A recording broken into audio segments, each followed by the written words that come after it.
everyone. Good day, everyone, once again. This morning, I quickly want to talk to us about understanding the stages of COVID-19 transmission. Before I start, I want to say this information is not credited to any organization or health bodies, but it's basically my personal view or the trends of transmission, spread, and available information and statistics about coronavirus around the world from February up to this very present time, that is April. So this is early April. From what we have seen across the world in Italy, in US, in Iran, in China, and in some part of Africa, I was able to make this deduction. This is subject to criticism in any way. I might be wrong, I might be right, but I believe this information to a very greater extent is very, very correct, because it's based on what I've seen and studied from events and statistics around the world, because I've been following the coronavirus events since I think early February, and for the various social media groups that have done presentation or talks about proactive measures towards coronavirus, I've been able, some of those things I've said, I think I've been able to see that over time they have come to reality because of this is just about information and statistics and trends. So let me get started. COVID-19, as is popularly called, is a global pandemic and is locking down. It's locking down the whole world right now. It's shutting down a lot of things economically and what have you. Socially, it's shutting down a lot of things. Academically, and every area of our life is somehow being affected by this issue. So I think every information about coronavirus we need to pay attention to and scrutinize it, and know the one that is useful for us, then work on it. The first thing I'll talk about is the transmission stage. The first stage of it, where people import it from one country to another. And I'll be using Nigeria or Africa as a case study. I think towards the ending of February, Nigeria recorded its first index case by an Italian that came into the country, as we've had. And from there, the number begins from 1 to 5 to 7. We move from 1 to units numbers. We move to tens, and from tens we move to hundreds. So it's been challenging, and we are looking at the recovery rate. So the first one I want to say, just like I've just said now, the transmission stage. The coronavirus can only get into a community, a city, a town, or a country by importation. That is the first stage. It is always imported. The outbreak cannot manifest, or the infection cannot manifest in a person unless it is contacted from a place that is already there is an outbreak, and that person contracted it there and imported it into another country. Unlike malaria or TB, even though they are, like, TB is infectious, malaria is not really infectious, but it can be carried by a mosquito. And so when a mosquito that have the malaria parasite bites someone, it can transmit it. But this one, the parasite host is human. So it's only a human that can take it from a place to another community and trigger the outbreak by the way of not observing the rules and regulations that surrounds preventing the spread. That is, isolate yourself when you get into a country, and when you discover that you have the virus, you go into quarantine, and you'll be treated. So that's the first stage through which you can come into a country. Like, let's look at the case of Italy and Spain. I read a report online about the match between Valencia and Atalanta, and it was in that report suggests that that was the breaking point where the virus was imported into Italy, and from Italy it was imported back into Spain. So the first stage is importation stage. Let's get that registered. The second one is a incubation stage.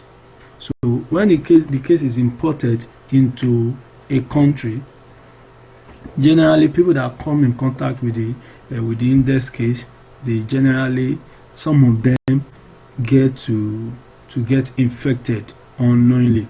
So when people get infected unknowingly, the virus stays inactive in them somehow.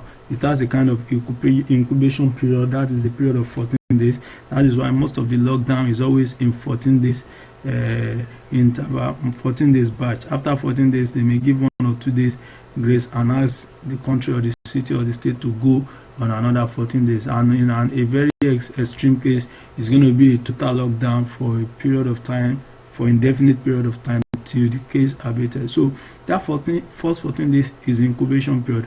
Every contact that comes in contact with every person that comes in contact with the index case at that particular point in time, the importer, let me use that word, some of them get infected, if not many of them, because this thing comes through the spit that comes from our mouth, basically. And if you must have paid attention, when you are talking, there is no way spit will not come out. In fact, thousands of droplets comes out from our mouth on daily basis. So you can imagine how many will have gotten into people's hand, body, railings, car headrest, and what have you. And major thing that we do inadvertently is we rub our eyes, we rub our nose, we put our hands in our nose. This thing we do it they are like uncontrollable actions that we take. So doing this, when you are in the incubation stage, or when the city or the country or a state is in the incubation state of a coronavirus, a lot of people will have gotten infected. They may be symptomatic or asymptomatic. That is, they may show symptoms or they may not show symptoms, but that doesn't mean that the infection or the virus is not alive in them. So the second stage, that's the incubation stage. After the second stage, we get to the most critical stage. I call it a manifestation stage. And this is the stage where people, most people after the 14 days lockdown, they want to believe everything is over. When nobody is showing signs, they believe everything is alright, and people may be tempted to go around their normal activity. The days or the next 14 days or weeks after the isolation stage or lockdown is always the most important, that will determine days or weeks that will determine whether the infection is going to become an escalated case or is going to die. And what happens is that if by chance a country after the lockdown, 2 weeks lockdown, ask their citizens to get back to work and they begin to run their normal activities, a lot of people that are asymptomatic during the incubation stage, they will begin to manifest, and let me use the word manifest, of course. They will begin to show symptoms, and the virus will have gained ground within them, and they will begin to come around with a lot of symptoms, and a lot of people come in contact with them at that particular point in time, and there is going to be an outbreak. I call this stage escalation stage. This escalation stage, let's use the match between Atalanta and Valencia for instance. Possibly Italy has gone through their incubation stage, and they didn't know that the virus is in some people lying dormant but alive. So when these people comes in contact with a lot of people, over 20,000 people at that stadium, I think it's about 45,000 people that came to watch that match. The people carry the virus back home. Let me use that word. And when they got home, they share to their family, friends, loved ones, in the bar, in the church, on the street, in the mall, in the stores, at workplace, and it became a pandemic. The same thing happened in America. I remember vividly the governor of California was saying that the state of California has tendency to have 56% of its population being infected with the virus if they don't observe the lockdown. And it put its whole state under lockdown, and you can imagine what is happening now. Even with those precautionary measures, some states didn't take the precautionary method. Some states, when they asked to stay indoor, some of their youths went out, whining, dining, going to the beach, biking around, and at the end of the day, you can see what is happening in America now. America, within the last 3 weeks, has moved from tens of thousands to over 500,000 infected cases all over the world. And you know the numbers that are dead already. They are doing mass burials now. So, and I'm doing this especially for Africa as a whole to take lessons from this. Africa is almost still at incubation stage, and presently this is early April, the first part of the 1/3 of April. Today is 11 or 12 or thereabout. We are moving into the escalation stage now. That is the stage whereby the number either goes up sporadically or begin to drop a little bit. When it's going to go up, it's going to go up sporadically. That is escalation. And when it's going to drop, the number may just maintain its average and maybe be dropping gradually. So what we need to do now is, between this on the 12th, most of the countries, we should try and observe social distancing the more. We should try and observe social distancing the more so that we won't record escalation. We should try and keep to the rules that we have been given. Wash your hands at intervals. We shouldn't go out. Don't take your kids to friends, family place. If you have to go out alone. Don't go out in groups. And when you come back, before you allow your kids to hug you, before you allow your family member to even open the door for you, like I do at home, at the entrance of our house, at the entrance of our apartment, we have we have hand wash, soap, we have water there, and we have a running tap. So now we don't even take water from the bucket. We'll go to the running tap, put some water in your hand, open the tap, put soap, wash thoroughly, and retain some water to clean the tap after washing. That is very, very important. We don't only wash our hands. We wash our hands up to this place. You wash your face. And as much as possible, you can try, if facial mask is not available, you can try to use a hanky and do this. And when you come back, you take care of the hanky, you sterilize it. It's very, very important. If you can do this for the next 2 to 3 weeks, I want to believe we are not going to record escalated cases. So I want to encourage us, especially Africans, because people are predicting that when the outbreak happens in Africa, it's going to be a disaster that no other part of the world has ever experienced. And I want to believe to an extent they are right, because most of the facilities they have over there for containment and management of escalated cases, we don't really have it in Africa. As I'm talking to you in Nigeria, I think Nigeria has a population of about 200 million. And the statistics assume that Nigeria has only tested 5,000 people. That shows that there are a lot of people that may be carrying the virus unknowingly. South Africa have done, I think, if not hundreds of thousands, and Egypt and what have you. So beyond testing, as we are doing testing, isolation is very, very important. From now, two should be a crowd. People should not be allowed to move around in twos.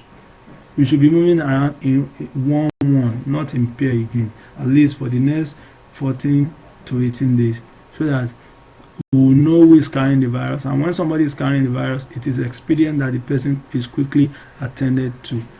I wouldn't want to mention the country. There is a particular country in Africa where somebody was carrying the virus unknowingly.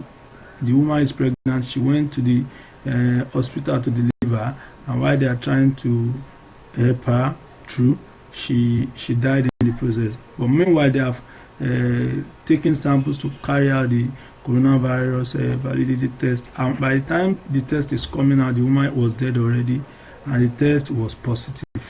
A lot of health officials have tested, worked with her. A lot of patients have come in contact with her, and you can imagine what that can lead to. We just pray that the case will not go out of hand, so that is where escalation starts from. I think that this happened in about 2-3 days ago.